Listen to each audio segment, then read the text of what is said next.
I was 7 and my father, he was robbed and killed outside his store. And so yeah, in that moment, so much changed for me. Pain and the pain of losing a parent never goes away. My dad died 50 years ago. I still feel the pain. I grew up very quickly and it prepared me to be able to say yes, hello, even when there are voices trying to tell you, oh, well, no, you shouldn't speak up. So silence isn't an option. I am DeForest B. Soaries Jr., and this is Say Yes When Life Says No, a series that features people who demonstrate resilience and responsibility, who have experienced losses in their lives, but have overcome those losses to become very successful and impactful people. Today we have with us a young woman who was facing a tragic loss at a very young age, but didn't wait until she became old to start turning things around for other people's lives. And as a teenager, began serving young people who themselves had experienced loss. We're going to spend time with Commissioner Adorian Mary Thomas from Essex County, New Jersey, whose life will inspire yours. In Newark, New Jersey, Brick City, forged by fire, battle-tested, resilient, a place where strength isn't optional, it's inherited. One daughter's world changed forever. Her father, a neighborhood businessman, gunned down after leaving his convenience store.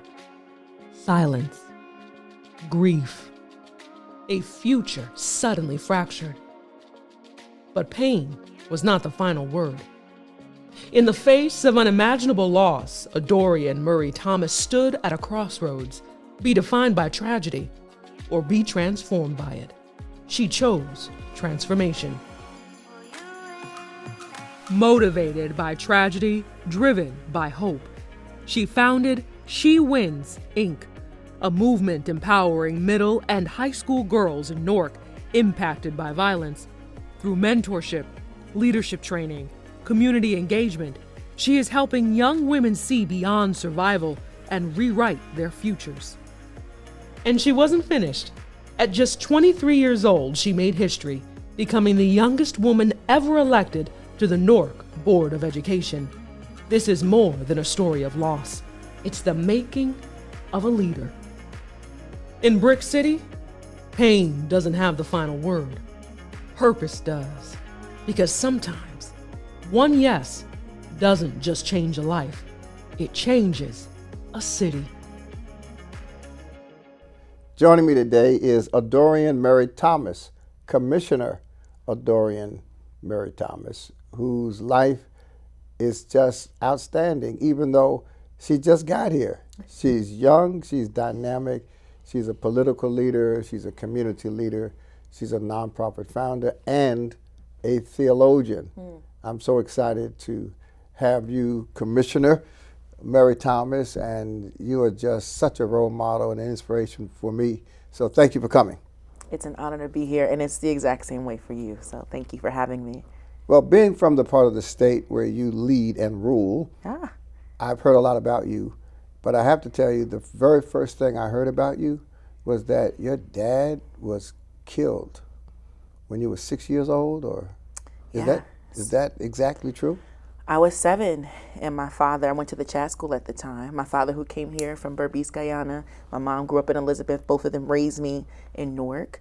He was on his way to pay my tuition. It was in the summer of 2002 at Chad, and he was robbed and killed outside his store on his way to the school. And so yeah, in that moment, so much changed for me. But a lot stayed the same, and that's the love and the care from my mother and my family. The Chad School was one of the phenomenal institutions in Newark that came out of the 60s. It was Afrocentric, it was student-centric, it was community-based, and the founders of the Chad School were just courageous people. They never had enough money. They always had more will than they had resources. And describe your experience at the Chad School. I mean, I remember having my teachers be Brother Lawrence, Sister Pam, Sister Nadine, right? It was a culture of community. In the mornings, we sang Lift Every Voice and Sang. and the African pledge. In fact, I learned the American like Pledge of Allegiance later in life because I didn't grow up reciting it in the morning. The things that they kind of call culturally relevant pedagogy or diverse education today was normal for us. We celebrated African American history, Latin American history, South Asian history. Our whole culture was so diverse, and the community was about us lifting each other up and lifting as we climb. What a gift, honestly, to have that kind of foundation at an early age. And my mother and my father worked really hard so that I could have that. And I thank God for them, and certainly, the people who made that possible. Yeah, it says so much about your parents because Absolutely. they chose to send you to the chat school. It wasn't based on where you lived. Sure. It was based on your parents, which indicates that your dad was a very special guy. And although you were young when he transitioned, the fact is you have fond memories of your dad. Absolutely. So my mom was a public school teacher for a long time in Newark, and it probably was her idea to send me to Chad. And knowing him, he probably was like, absolutely. Right. But yeah, I have fond memories of him, reading me books on my way to bed and picking me up from Chad and taking me home. And when there was like culture day or something, he'd be making curry chicken and bring it to the school. And I'd be so excited to show my friends, like, y'all look what my dad made. So yeah, so many fond memories. And that's the interesting thing about loss and love and grief. God will still give you something to hold on to, even in the absence of what you can't physically touch. I can't hold him, but I can still feel him. And that's the gift of, what you can get even in a short span of years. So that kind of spiritual proximity that kept you attached to your dad was foundational for working through your grief and your disappointment in light of your loss? I would say so. When I was an undergrad at Swarthmore, at the time I had already been doing a lot of youth organizing here in Newark, youth organizing actually near Swarthmore and Chester. And it was around the time there were 10 killings in 10 days at Newark at the time. This is while I was away at school. And I had just decided to write a grant application at school for a program that I could bring into my community. And I was just going to do just mentoring for boys and girls. But when the 10 killings happened in 10 days, I was brought back to my own experience of being a 7-year-old girl burying her father at Cotton Funeral Home. I see. And so I completely rewrote the program that I was going to design and made it about homicide survivors and other young women affected by gun violence and other forms of trauma. That's where She Wins was born. And I think She Wins was born from this interesting alchemy of both grief, but then also the love that persisted despite. My mom still made sure I stayed in Chad, was able to go to dance schools, still was able to go to the best schools in Newark and outside of Newark as much as I could. That persistence and that love that exists despite the pain is what I wanted to bring to other young girls throughout the community. And that's where my nonprofit journey and then ultimately my political journey was born. So pain and the pain of losing a parent never goes away. My dad died 50 years ago. I still feel the pain. Sure. But you've been able to take pain and convert it into a platform that's based on the pain, but it's not limited by the pain. That's what She Wins is about. Yeah, by the grace of God. And I think certainly it comes down to the young people who were able to give space to be themselves. We have these 3 pillars: sisterhood, service, and self-actualization. Connection to each other, connection to their community, connection to themselves. And so what does it look like to create a platform that's actually not about you, right? That's about the young people attached to you. It's been brilliant, not brilliant, but really a blessing to be able to start this space at 19 years old with the vision of creating these space for young women and girls that was connected to my story, but has actually become so many other young girls' stories. Right. We have girls who started with us in middle school, who are now in high school, college, starting their own versions of She Wins, right? On college campuses or, in their own homes, doing something that is giving back to their community. And So to other you young started girls. this nonprofit while you were still in college. Absolutely. And so how did you do that? I mean, what exactly did you do? You just came to Newark and started inviting people over? What exactly I did was first was begging people to give us a place to run the program. Right. I remember I had gotten the grant from the school, so I was like, okay, I'm going to be able to buy meals for the kids. I've got, materials I can give them. I'm going to get shirts. Kids love shirts. I had been knocking on doors and going to schools, recruiting young people. So I got about like 15 girls who were ready to be in the summer program, but I had nowhere for us to go. We went to one nonprofit, they turned us away. Another school, they turned us away. And I just so happened to had a summer job maybe the year before, and I had met Obalaji Baraka. He was running a youth summer program, and I ran into him, and we just stayed in touch for a bit.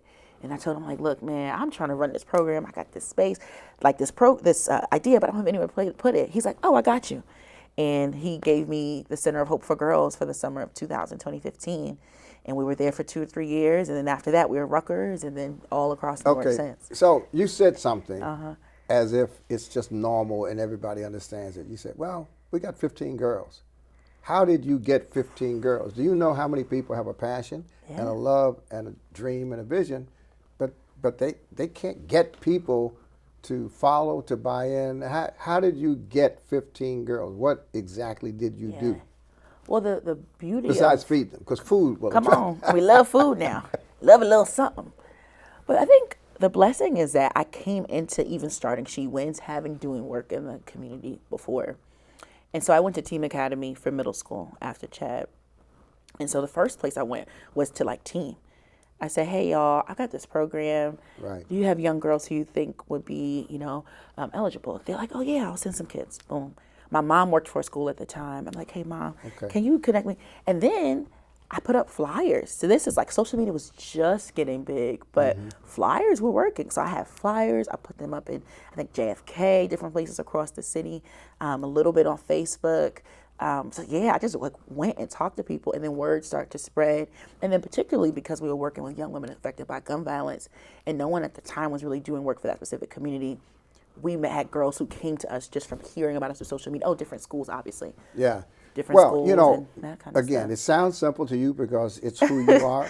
Yeah. But you'd be surprised to know how often churches especially will ask me, how do you reach young people? Well, what you don't do is sit back and hope you can reach young people. I mean, there is a specific strategy that you can use. It works everywhere. I have a friend who used to tell me that you could get kids to come watch paint dry. Come on. If you do the outreach. And so during that outreach, starting with relationships you already have, and then going to people who know people. That's right. You can reach young people if you have that passion. And then if you have something to offer, they'll keep coming back. And meet them where you are. To where they are, rather, to your point. Yeah. Go into the schools, go into the community. One of our first meetings with a young person was in her mama's living room.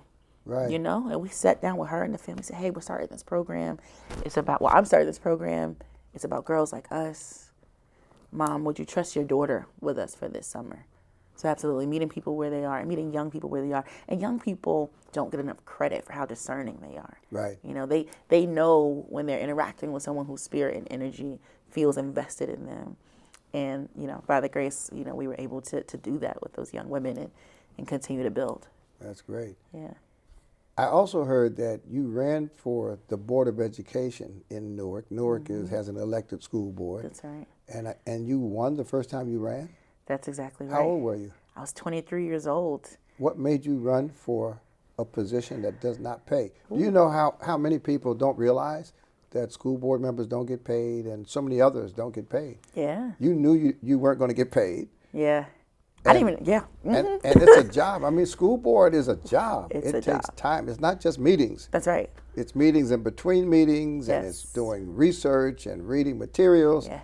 What made you decide to run for the school board at 23 when you needed to be thinking about making a living? Hello.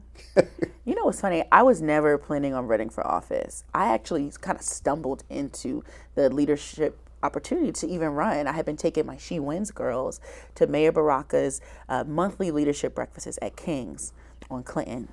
And mind you, I'm like 22, 21 around the time that I'm taking them.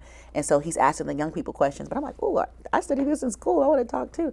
And then Mayor Baraka's like, well, hold on. Who are you? And then over the course of a few months, he's like, you're a young person who I think is brilliant. Would you ever consider running for office. There's gonna be a school board race coming up. Think about it. I was like, can I think about it? I remember being on the phone. You know what I like about this? There's so many things I like about this story. Sure. But the assumption that's often made about people like Mayor Ras Baraka Yeah. and very successful and powerful politicians is that they only choose people that they quote unquote own and control. He didn't even know you, but he recognized your talent. That's right. And recruited you because his love for the city required that the city have up and coming young leadership. Absolutely. And when I ran, because of his blessing and his encouragement, and of course, as we got to know each other, I told him the story about how my organization, She Wins, wouldn't have had a physical place to be without his brother. Right. And he didn't even know that. He didn't even know that. You know, this is like maybe some months into building a relationship through taking the young people there. At 23 years old, became the youngest woman ever elected to the Newark Board of Education, a part of the first class of school board members who were elected post-state takeover. So we were one of the first, we were actually the first locally elected board that we had in about 25 years, you know, when I got elected in 2019. So when you became a school board member, what was different for you than what you had expected to be true? Ooh, it's a great question. I remember running and hearing this loud minority of people say, well, she's too young. Why is this young girl running for office? What's she gonna say? She don't got no kids. She a baby herself. We shouldn't be listening to her. So I remember like never hearing that, like my age, you know, was something that I should be ashamed of or something that ill-equipped me for the work. And then certainly getting into office and dealing with the intersection of being young, Black woman at the same time, you know, and being in rooms, making decisions, making my voice heard, where I'm the only one my age, the only one my age, my race, and, you know, my gender, all those things happening at once, and really having to be comfortable in my own skin. That was a new experience too. Oh, right? Absolutely. I mean, I had went to a high school that was predominantly white. I was accustomed to being in spaces where I wasn't the only person who looked like me, but it was one of the first times where I had to regularly be like, okay, you actually have to speak up regardless of what's going on, because thousands of children's lives and educations are affected by your voice and your silence. So silence isn't an option. Right. And so I think I grew up very quickly in those few years, personally, politically, and it prepared me to be able to say yes, hello, even when there are voices trying to tell you, oh, well, no, you shouldn't speak up. No, you actually have to, because this is so much bigger than you.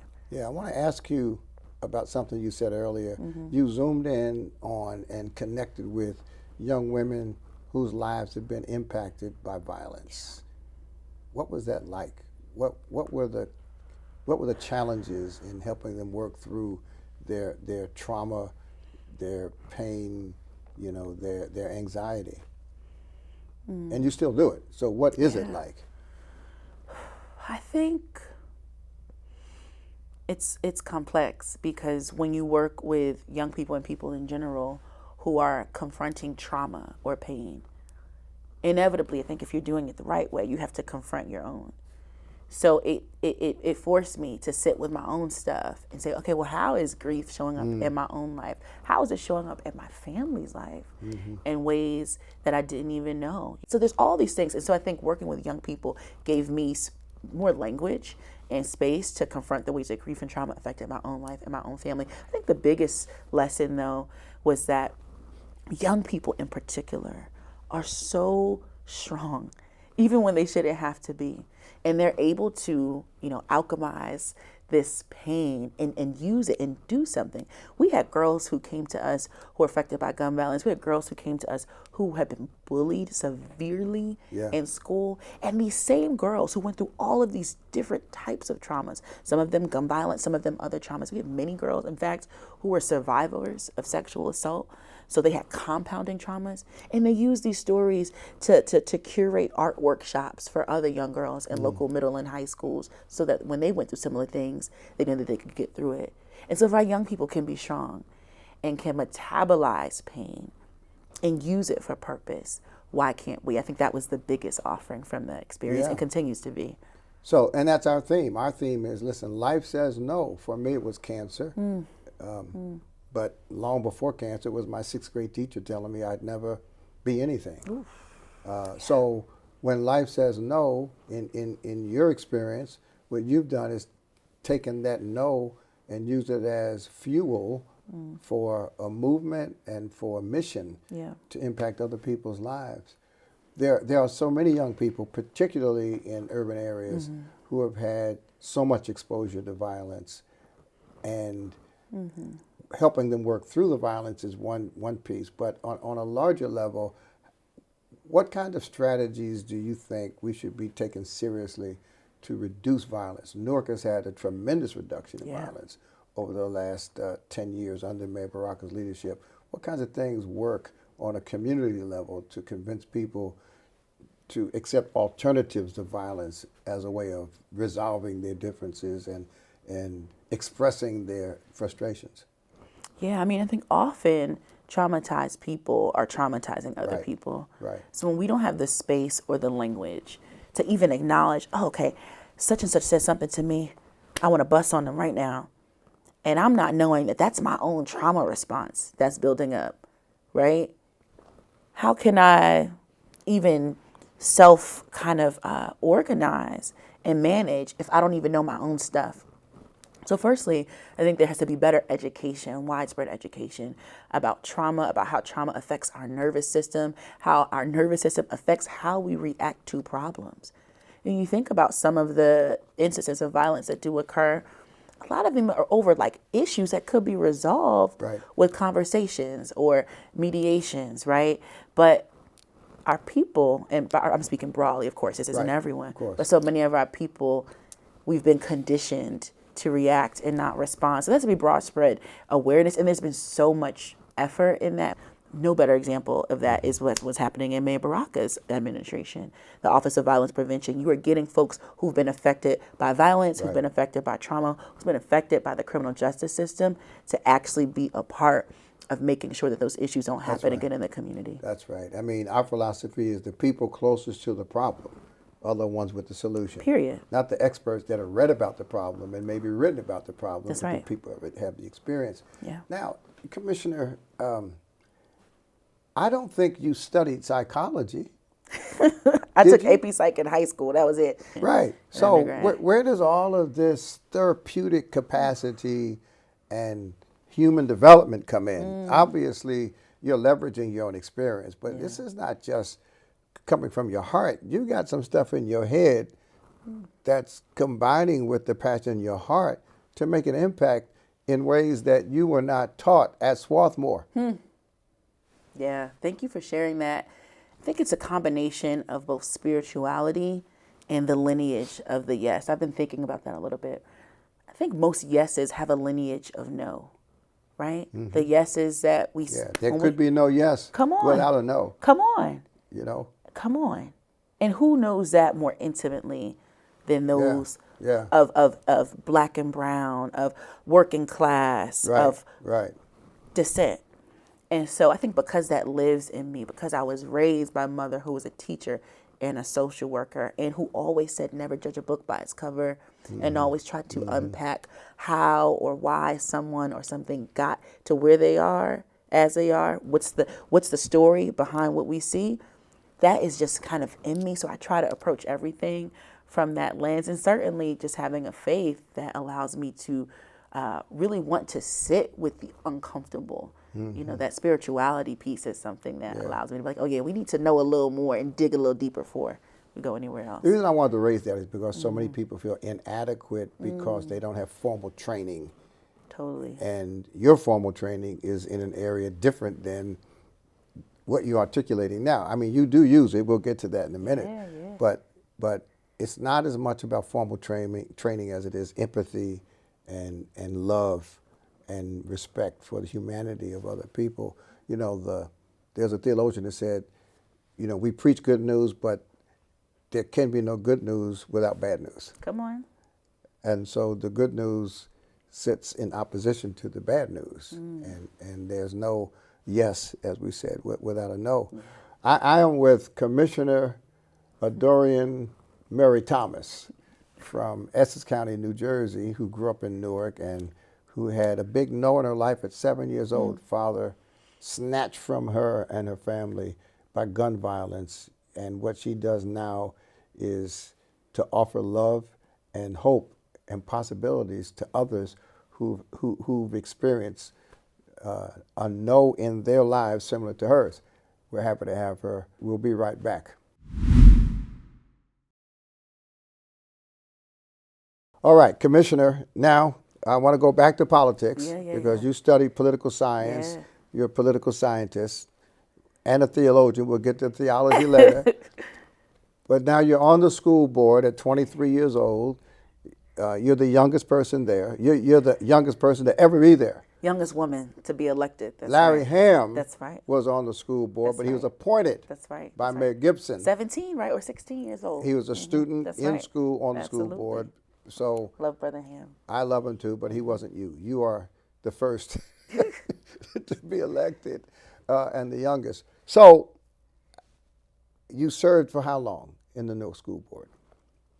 About 5 years, maybe a little under 5 years. 5 Yeah. years. So 2019 through 2023.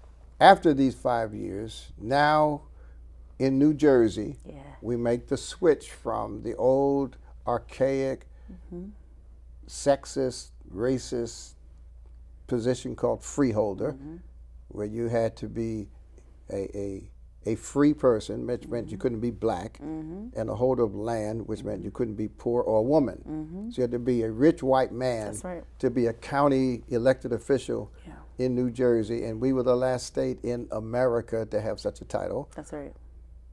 But thank God, after years of persistence and activism, And people like you, of course. well, I tried, but it took years. Sure. It took years. We went from freeholder to county commissioner. That's right. And now in all of our counties in New Jersey, if you're an elected official at the county level, you are a commissioner, and you are a commissioner. That's right. And you are one of the first people to be elected after the switch from freeholder to commissioner. Absolutely. And certainly the youngest in Essex County. Yeah, the youngest woman, I believe, and maybe the youngest across both genders, I'm not sure, but to be a county commissioner, absolutely. And are you an at-large commissioner? I'm a District 2 a commissioner. District 2, That's right. which represents what? South Ward of Newark, parts of the Central Ward of Newark, Maplewood, and Irvington. Wow. Places that all are important to me, having grown up in the So city. obviously you didn't have enough of being elected, and you decided to run for county commissioner. How did that happen? That was also an interesting kind of turn of time. The Honorable Rufus Johnson was retiring around that time, and I had been on the school board doing my work with young people in She Wins, and of course serving on the Board of Education. And around the time when he was running, or rather retiring, the opportunity to run came up, and I'm grateful for folks like Chairman Jones, who actually met by happenstance in the nonprofit space. I had gotten honored at the Urban League, and he heard me speak about my work with She Wins, and we had been getting to know each other just through, not even through politically, just through there. And so when the opportunity to run came up, I was like, okay, let me think about it. You are obviously of the belief that people just know how stuff happens, because you're saying it like it's normal. First of all, you say Chairman Jones, Leroy Jones, That's right. That's who right. was the chairman of the Democratic Party. That's right. In Essex County, That's and right. is chairman of the Democratic Party for the state of New Jersey. That's right. Okay, so that's Chairman Jones. Chairman Jones. And the way you become chairman is you go through the ranks. Chairman Jones was a councilman in East Orange, Right. and what I'm driving at is typically when you're invited to be a candidate at the county level, especially, you've worked your way up through the political system. You were a county committee person. You were a city council person. You didn't do any of that. You were a school board person, elected official in Newark. Yeah. Right, one little city in the biggest city. The biggest city. but just Yeah, one, but just you're- one sure. in the county. Yeah. And then you're a community leader. You learned this in political science. The traditional approach to political success is you work your way up and become an insider in a political organization. Yet what you did was use the work of touching lives, the work of impacting community, the work of transforming schools to become attractive to a system that generally grooms their own. And the goal wasn't to try to make yourself attractive. That's the key. The goal was just to be who you were, do what mattered to me, right? Which was helping young people, which was being myself. And again, being a product of a woman, especially, when my father was killed, it was just me and my mom. But the pouring into your children and making them confident about who they are and their purpose, and that they can transform even their traumas into purpose. I think that is really the game changer, because I wasn't looking to be anyone's anything. I was looking to be the Adorian that younger Adorian needed, and the Adorian that young people needed. And from doing that, the opportunities came. So I guess that would be the offering to folks, like bloom where you're planted. That's right. And allow God to do the rest. That's right. Because when we try to do it ourselves, we either fail miserably or we become pawns on somebody else's chessboard. And so many political leaders are literally not leaders at all. They're simply appendages of a political agenda and a political power structure. Yeah. That's why I have so much respect for you. I appreciate that. Because you are effectively independent, because you can be so independent that you have no impact at all. And that's important to know. It's important for you to know. Yeah. That means a lot, hearing that from you. It means so much. It means so much. And I think that when you look at where politics, and not just politics, but things are about the people, which, by the way, you can be impactful in the community and never run for office. Right. I think of the Ella Bakers, I think of the Fannie Lou Hamers, right. the Mary McLeod Bethunes, never held an elected position in their life, and they did the work. And most of them, weren't even really remembered in the way that they should have been in the history books until some years later. But when you do the work, it speaks for itself. When you allow that to kind of take reign, God makes everything else. You went to seminary, so now you're an elected official. You are conquering pain on a personal level. You are impacting other people's lives, and now you end up in New York at one of the great seminaries where Reinhold Niebuhr taught, right. That's right. Where Cornel West That's right. is affiliated. That's right. What is that?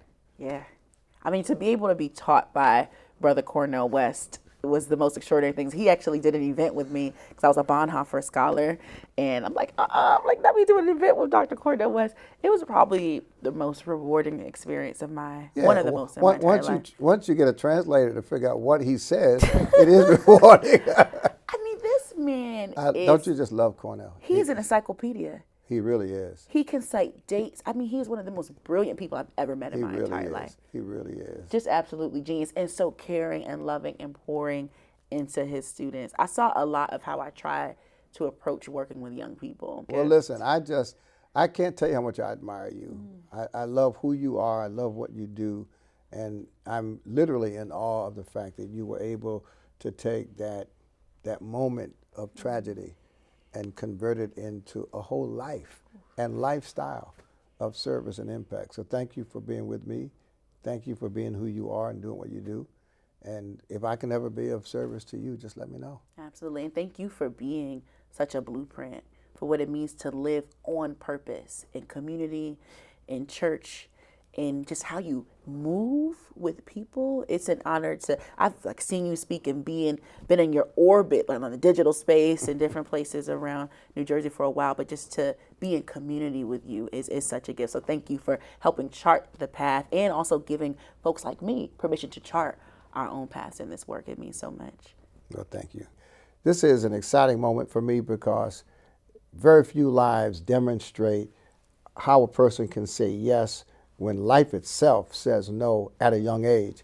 And so join me in thanking our commissioner, and we'll be back with closing remarks.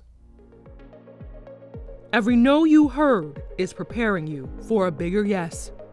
Purchase Dr. Soaries' book, Say Yes When Life Says No, on Amazon, or visit his website at dbsoaries.com. Every day we read and hear stories about violence, particularly in large cities, and our hearts go out to the victims of violence and to the families of those victims. But rarely do we think about the broader impact that violence makes around communities, people who are friends of victims, people who are just exposed to violence. Today, we've listened to a woman who, as a child, experienced violence. Her father was the victim of gun violence. But instead of being angry and bitter and lashing out of that anger, what she decided to do was to make an impact on other young people's lives. She's founded a nonprofit. She started it while she was in college. And she's a woman now, although she's still young, who has gone into government. She has risen in a way above the normal track towards political success. And she's a role model for young people and for people not so young. People like our commissioner that we spoke to today, Dorian Murray Thomas, are the kind of people we need in public office. They're the kind of people we look for to be role models for our children. Tap into where she is, give her some support, and at the very least, remember her in your prayers. We'll see you next time.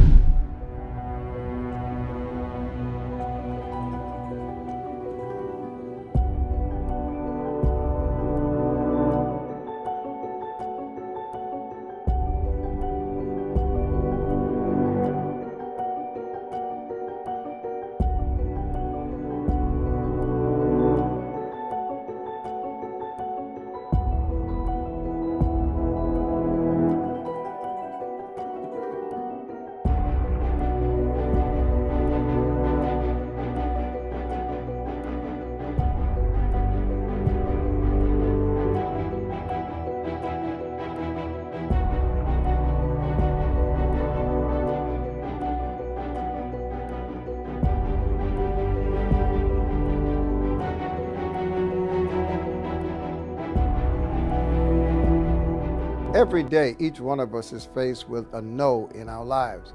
But today, you decided to say yes to watching this program. Subscribe to this channel and keep watching for more content.